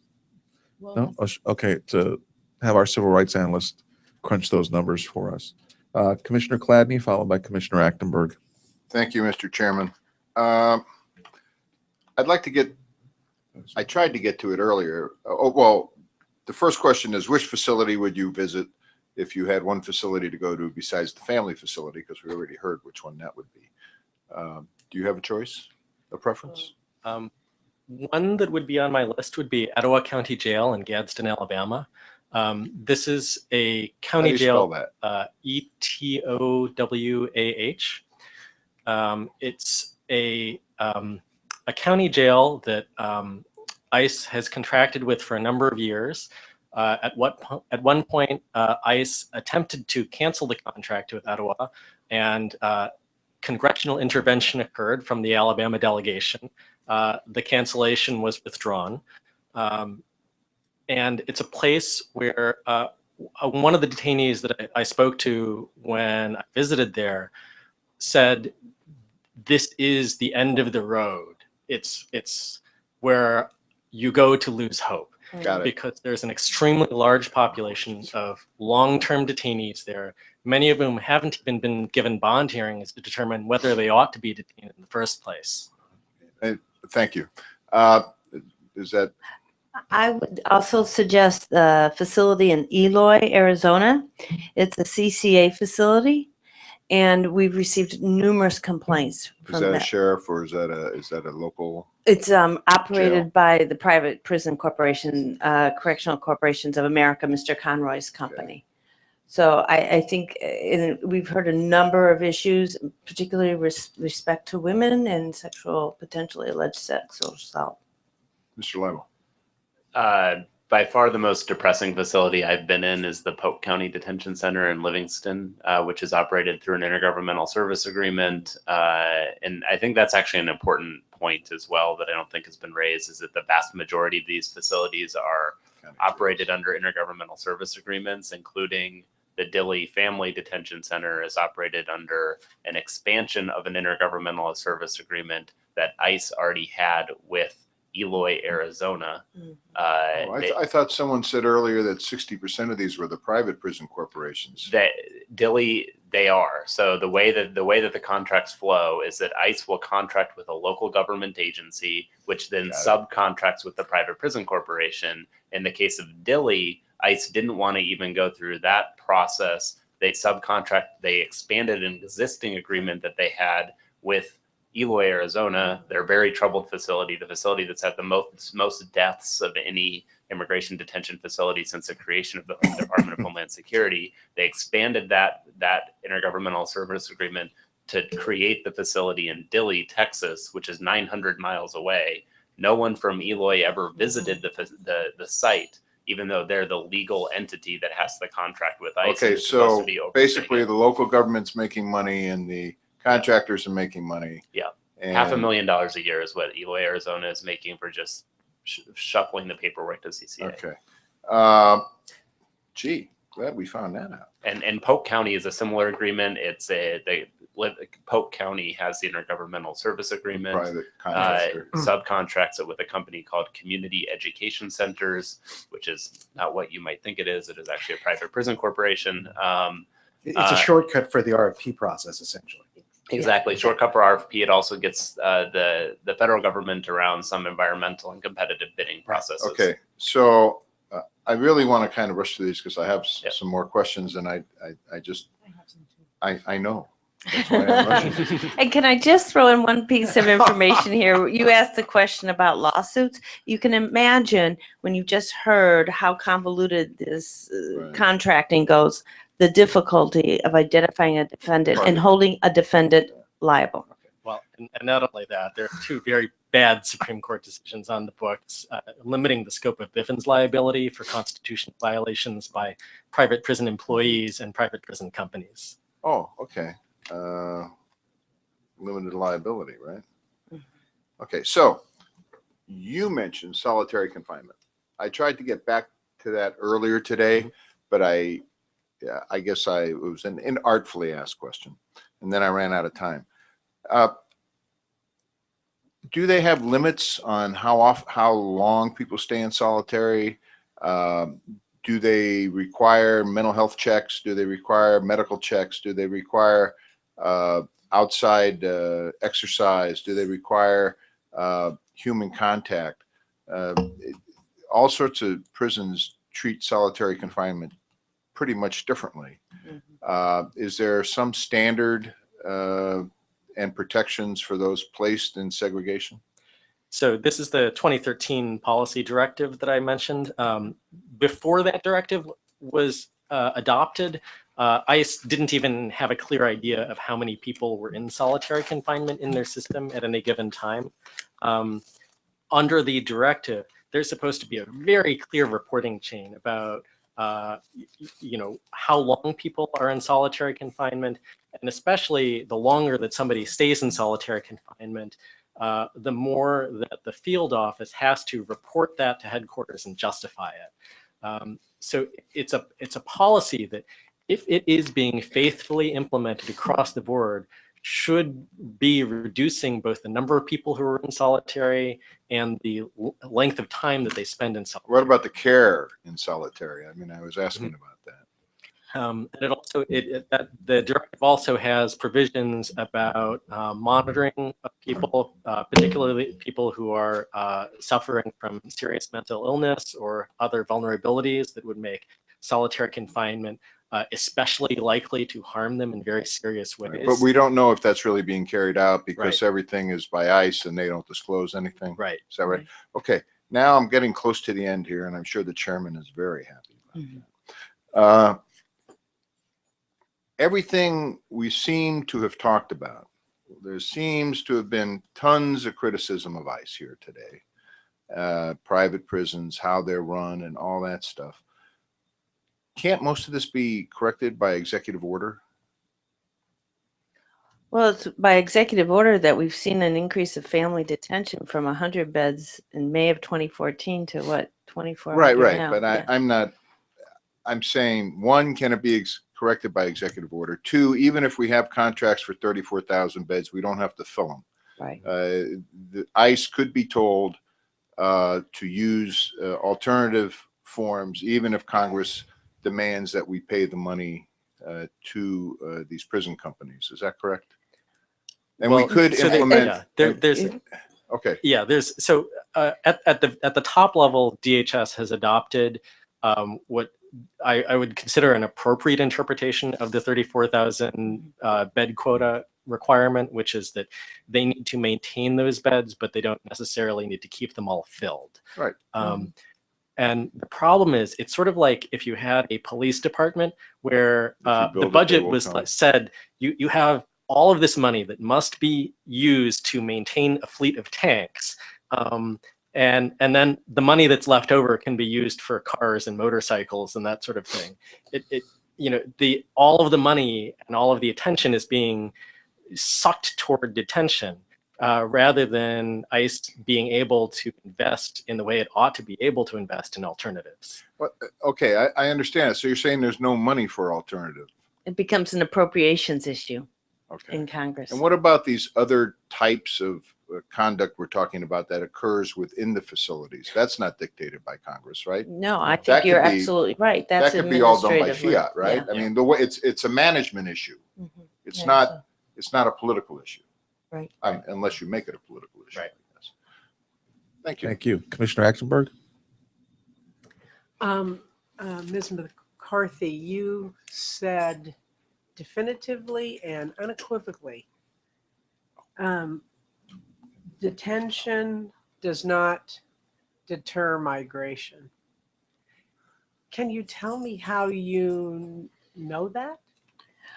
From our cases. I mean, we've seen so many cases of individuals, and that was part of this complaint we filed with the RCL, is that there are individuals who've left, who arrived here and were detained, and then were deported back to their home country and came back because they were not safe. And so we've seen case after case, whether it's because of persecution or wanting to be reunited with their family, it has not solved the problem. So to the extent that there may be some in a policymaking position who believe, albeit regrettably, presumably, that the fact that these mothers and children are being detained in less than the least restrictive settings that they could possibly be dealt with in, the notion that that is sending a message to prospective immigrants that they might as well stay home. That's not an effective message. Is that your contention? I don't think people who are fearing for their lives think about what's on the other end. They flee. And that's what we've seen in Central America currently. And in fact, asylum applications have gone up throughout the whole region. So the situation in Central America, interesting enough, there was a conference call today with the White House where they're asking for more money to help in the situation in Central America because of the violence there. So detaining mothers and children here in the United States is not getting back to those children in Guatemala or those mothers in Guatemala to say, I'm not going to make that flight because I'm going to die here or I'm going to be detained there. It's just not a question. Have the numbers of people coming across the border, mothers and children or children unaccompanied, have they declined as of late, or are they still on the increase? They have declined, but I think there's a number of reasons for that. And I don't have any studies or, Sure. concrete research on this, but one is I know there's a lot more interdictions in Mexico, so that the children and families who traveled from Guatemala and Honduras and El Salvador have been stopped in Mexico. And there's a lot higher detention and deportation of those individuals in Mexico. Now it seems that that's shifting a little bit just from the numbers we've been seeing. Also, I think the other issue is just this time of year, it's more dangerous for people to travel. So I think would what be everyone's compared- thinking is, what are we going to see in the spring and summer? So I maybe detention was a factor, but I I don't believe it. In talking to people, people are afraid they're going to leave for to save their lives. My concern is it is still commonly believed in certain policy circles that this policy is working. Right, right. So I was interested in knowing Yeah. what Yeah, and I facts think you it's have just, to the contrary. I think it's the cases that we've seen in the individual stories that we've secured. Thank you. This is something that just popped into my mind when you mentioned the interdiction and detention in Mexico. How are folks being detained in Mexico? Do you know? I think it's not in the most ideal conditions. I think that's a whole nother issue. One of my colleagues was in the conference in Mexico exactly about this. And unfortunately, I think the situation's gotten worse in Mexico because they felt the pressure to detain more of these individuals than they have historically. Do we know if any of the private prison corporations are down there doing business on this? That's an interesting question. I have not heard anything. The big ones aren't. There is some talk about privatization of prisons and jails in Mexico, but CCA and GEO have not branched out there yet. Do we have any more questions from our commissioners? Commissioner Harriet? Isn't there an alternative theory here? And that would be that the detention policy actually works like a charm in the sense that it doesn't deter the people who we don't want to deter because they really are in danger, but it does deter the people who would be making a claim that they are in danger, but in fact are not. That rests on an Perhaps- assumption that there are large numbers of people who are coming from these 3 Central American countries with false asylum claims. I haven't seen anything that would substantiate that. And yeah, I- but that's because that's what I'm saying. The alternative theory. I'm not saying that it's true. I don't have any evidence in any particular way. But the point is that to say that this isn't deterring forgets that there are other populations that may be deterred. I mean, it's the reason I'm hesitating on that is that it is such a dangerous journey, and you know, mothers and children have died on that journey, and they risk their lives making that journey. So, hello, we have been conducting a meeting for a long period of time. Yes, we If you have. wish to continue, come now. If not, I'll end the meeting. DHS must have just cut the line. Commissioner Kurzenow, are you still on the line? I am. Okay. Let's continue. Were you done with your yeah, answer? yes, Okay. Did it answer your question? In a sense, Yes, in a sense. Okay. Anybody else? Commissioner Kurzenow, did you have something you wanted to say? You've been unusually quiet. That's out of deference to Commissioner Yaki. Thank you. I appreciate that. Yeah, no. So what I'd like to do just to wrap this up is I would ask each of you to very briefly comment on anything that relates to this issue that maybe we didn't ask you about that you think would be important for us to know about as we prepare to make our report to the President and Congress. Mr. Chairman, Yes. if they too could, I don't know if I asked this, if you could submit your thoughts on a statement of rights that. Yeah, I think you did ask it. Oh, maybe you know what I asked Just- it before. Yeah. Yeah, I asked it before. Thank you. You're welcome.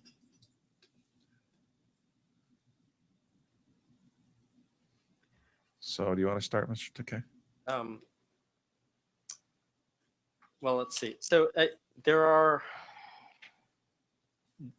a couple of things that I just that came up in some earlier panels that I wanted to briefly note. There was a question that Commissioner Yaki had asked about the training and access to records in federal versus private prison facilities, and there is actually a quite serious problem with the FOIA loophole for private prisons. That, you know, if a facility is run directly by ICE, then it's subject to FOIA. If it is run by a private prison company, it's not subject to FOIA, except to the extent that the records relating to the facility are in ICE's actual possession. Okay.